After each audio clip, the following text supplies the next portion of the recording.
Here we have a 2012 Toyota Camry, and we're going to show you how to install the Enlight Alpha Series Xenon HID headlight system into this vehicle. We've had a lot of customers ask us how to install our Alpha Series Xenon headlight systems on the hybrid version of the Toyota Camry. And we finally got our hands on one, so let's go ahead and show you how to do the install. Now, although this is a 2012 model, the installation will be applicable to pretty much all models from 2012 up to 2017. All the engine bay configurations are going to be very similar, and you can also use this video as a guide if you don't have a hybrid model. I will explain some of the differences with the connections in the relay harness. Now, just to be clear, this projector lens here, that is the low beam on this vehicle. That's where we will be installing the Xenon HID system. And be sure to check out one of our other videos where we're going to install our new Solar Flex LED fog light bulbs into the fog lights of this vehicle as well. So let's take a look at the kit that you're going to get from Enlight. So it's going to come with two of our Alpha Series 35 watt HID ballasts, two H11 Arc Series HID bulbs. This is the second generation Arc Series bulbs. It will also come with our very nice Alpha Series relay harness that's got black braided loom on it.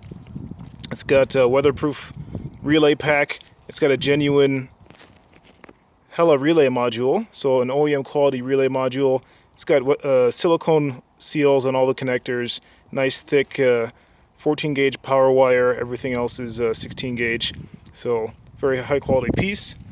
It will also come with some stainless steel mounting brackets, bolts, and also zip ties. And the last piece it will also come with is a terminator plug. So it's got two seals here, and this will be used to plug off the factory connector that does not get used after the kit is installed. The first thing that we want to install is the second generation Arc Series HID bulbs. Now, in order to do that, let's go ahead and remove the factory headlight bulbs. Now, to do this, here I am on the passenger side of the vehicle. Now, first you need to disconnect the factory plug by pressing down on this tab where my finger is, push down, and then push on the connector towards the ground. Pops off like that. Twist the bulb counterclockwise, and it will come out. Now, same thing here on the driver's side. There's the factory bulb. Reach in, push on the connector, push it down towards the ground. Grab the bulb, rotate it counterclockwise, pop it out. Now remove the protective covering on the Xenon bulb. Do inspect the bulb, just make sure that there's no fingerprints on there or anything like that. Whatever you do, try not to touch the glass with your fingers. If you do accidentally touch the glass with your fingers, be sure to use isopropyl alcohol or rubbing alcohol and a clean cloth to remove your fingerprints from the glass bulb. Now you'll see that there are three locking tabs on this bulb, and what we need to do is line up those three locking tabs with the three tabs that are in the bulb socket. So you just reach down, carefully insert the bulb into the hole, get those three tabs lined up, turn it clockwise to lock it in place. And you'll know that this is locked in when this kind of this oval shape is vertical in its orientation. Same thing here on the driver's side of the vehicle. Line up the bulb with the socket hole. Gently slide it in. Rotate the bulb until you get those three tabs to line up. And then rotate the bulb clockwise to lock it in place. The next thing to do is to take the terminator plug that we have here, and now on the passenger side of the vehicle you see that we've unplugged this connector here for the factory headlight bulb. This connector is not going to be used because the relay harness contains both of the necessary connections to power the ballasts. So take this guy and plug it in to the unused connector. So this is what it looks like when it's done, and this is just to keep any type of water or dirt from getting into the pins that are inside this connector. So the next step is to mount the ballast. First we're going to prepare the ballast by mounting these brackets here using the 4 supplied bolts and the pre-tapped holes here on the ballast. So I'm going to go ahead and mount the brackets to here and I'll show you what it looks like. So again, with the supplied bolts, all you need to do is line up the holes in the bracket with the holes on the ballast. Take your 10mm wrench or socket wrench and then tighten down the bolts to secure it in place. Now there's not necessarily one perfect way to mount the ballast, but I'll show you how I'm going to mount them on this vehicle. So right here on the coolant reservoir, there's this 10mm bolt. What I'm going to do is I'm going to take the bolt out and then mount this bracket where the bolt is, tighten it back down, and then the ballast will sit right in this pocket here. And just so you can see in more detail what I'm doing here, I'm actually going to use the bottom slot, or the slot that's closest to the ballast itself. And that's just to eliminate any the overhang on the bracket and make a more rigid setup. And I'm sliding the bracket in between the coolant reservoir and the metal factory metal bracket on the bottom. And that makes for a nice kind of snug fit there. So what I'm going to do is I'll put the bolt back in and this side will be done. Now here on the driver's side of the vehicle, there's another 10mm bolt here and a factory metal bracket. What I'm going to do is take the bolt out and then I'm going to feed the bracket in between this metal casting here and the bracket. And this time I will use this top slot, but I'm also going to bend the bracket. You can do this with either using a pliers or you can use your hands to do it. And basically the bracket will be bent this way and then the ballast will hang down into this cavity here. Here you can see how I've mounted the ballast here. Just slid the bracket in between the metal casting and the bracket like I said before. And just a note here, this is an airbag sensor and you want to make sure that you angle the ballast so that there's at least a finger gap in between this sensor here and the ballast itself. That way, if it just kind of moves around a few millimeters, that it's not actually going to make contact with this airbag sensor there.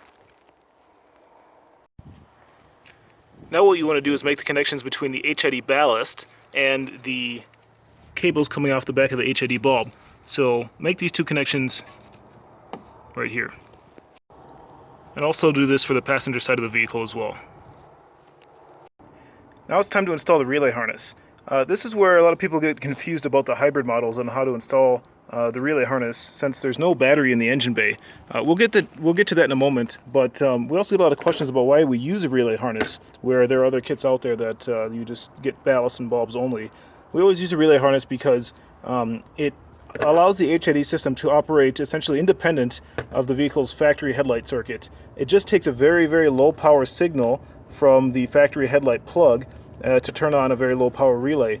So the load on the factory system is very, very low, and we essentially draw power to the ballast directly from the battery.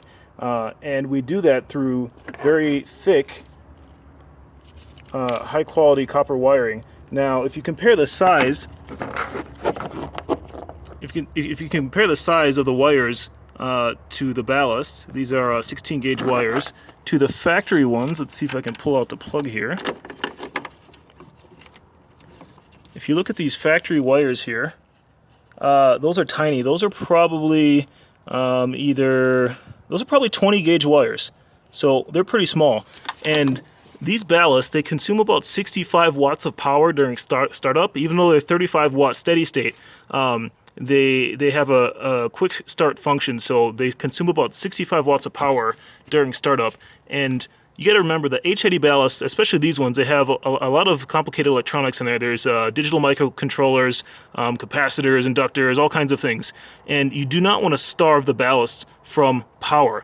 Now, a factory filament bulb, it's just a resistor. It doesn't care whether it's struggling to get sufficient power or not, but the ballast, you got to keep them happy in order to maintain the lifetime and the performance. So that's why we always use a relay harness.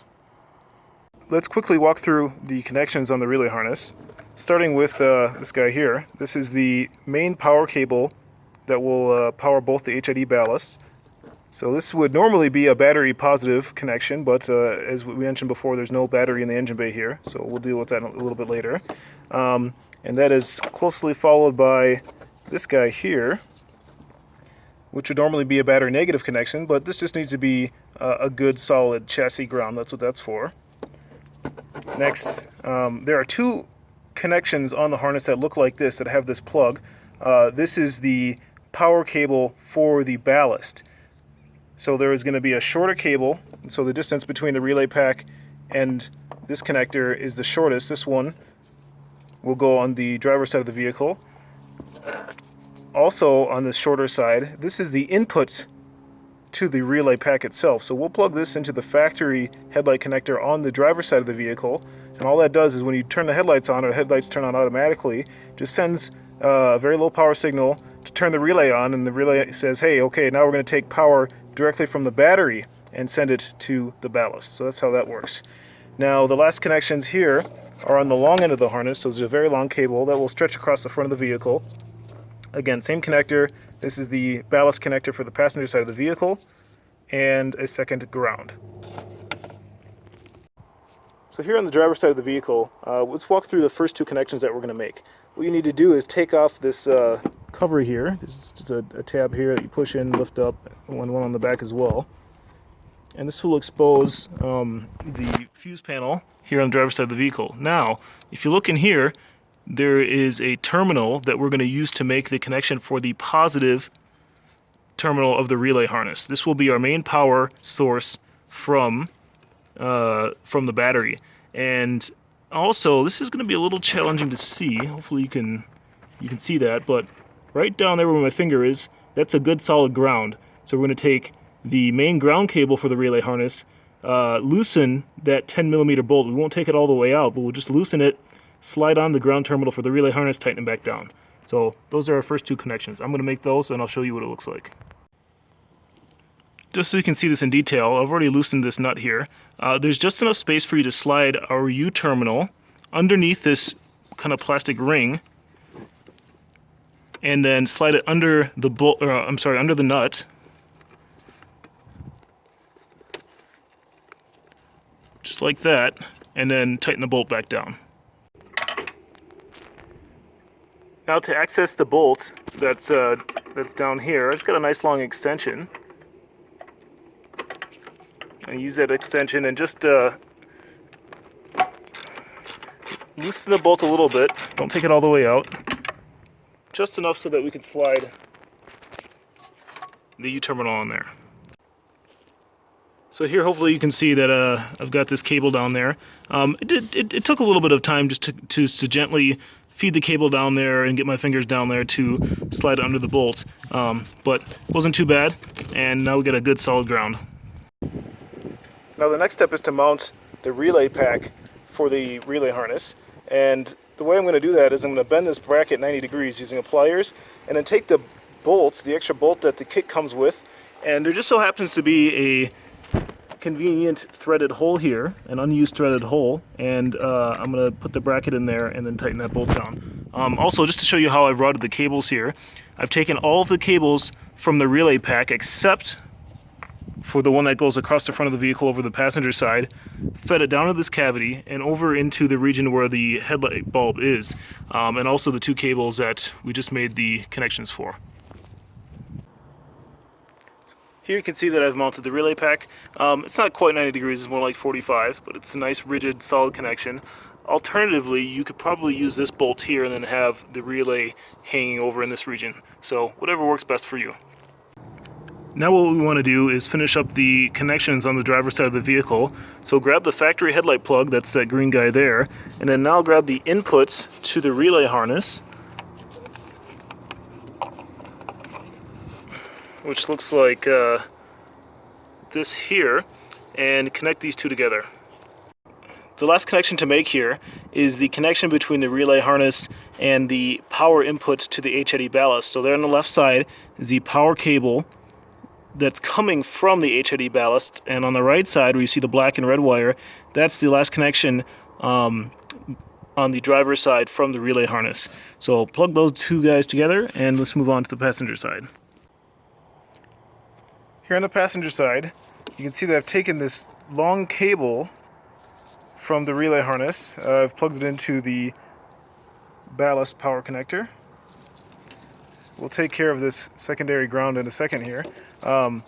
Now, what I've done is I've routed this cable from this region underneath the bracket, underneath this factory air scoop.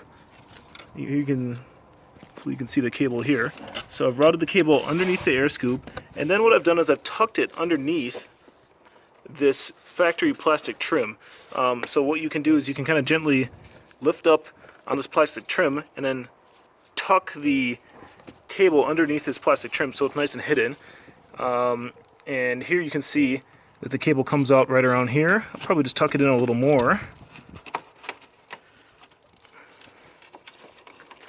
Let's tuck it in a little more until it comes out right at the end here. So it comes out right at the end. It's nice and snug, it's not going to go anywhere. Make that connection. And now what we're going to do is we're going to take the ground, and you can either choose this bolt here or this one. It doesn't matter. So pick one of those, slide the ground on, and tighten the bolts back up. Here you can see I just loosened the bolt here, slid on the ground terminal, and then tighten the bolt back up. So at this point we've got all the connections of the kit made, and let's go ahead and test the lights. So here you can see I've just turned the lights on. Everything's working like it should. Got a nice crystal white 6000K light. You can kind of see the contrast between the factory yellow fog lights. So we're going to change those in another video, so be sure to watch that. But everything's working good. It looks great. These are going to be about 3 times brighter than the factory headlights. So let's go tidy everything up and put everything back together. So now what we want to do is we want to put the cover for the fuse box back on. So make sure you just take the primary power wire, tuck it over to the side here. There's a little flat region. So tuck it over to the side, and that gives us just enough clearance. There's enough flux in the box to compensate for the wire thickness. Line up the clips on the front and the back, and then lock those guys in place. Now all that's left to do is to tidy up the wiring. Now the kit will come with several zip ties. I suggest that you use all of the zip ties to make sure that all of the wires are secure. You don't want anything flapping around. Especially make sure that you get the igniters. Let's see if we can. The igniter for the HID ballast. That's kind of this black square box here. Make sure that's not flopping around either. So use all the zip ties and secure the wires together to make sure that nothing is flopping around. Again, same thing here on the passenger side. Make sure that you secure this box. So I'm going to tidy everything up, and then we'll be done. So here you can see where I've mounted the igniters for the HID ballast on the driver's side. We kind of tucked it underneath this metal bracket here, and I've used the zip ties to bundle the wires together and then secure it against this factory harness here. So thick factory harnesses, factory brackets, those are all fair game for securing the wires to make sure things are not rubbing and moving around. Here on the passenger side, I've just utilized the factory coolant hose, which is here for the overflow tank, and then used a couple of zip ties to make sure that the igniter is mounted securely. So that's it. Once you're done with this, just make sure you don't have any tools left in the engine bay. All the wires are tight, and let's go check it out. If you'd like to purchase this kit, you can go to www.enlightauto.com or just click on the link in the description, and it will take you to the page where you can purchase this kit. Thanks for watching.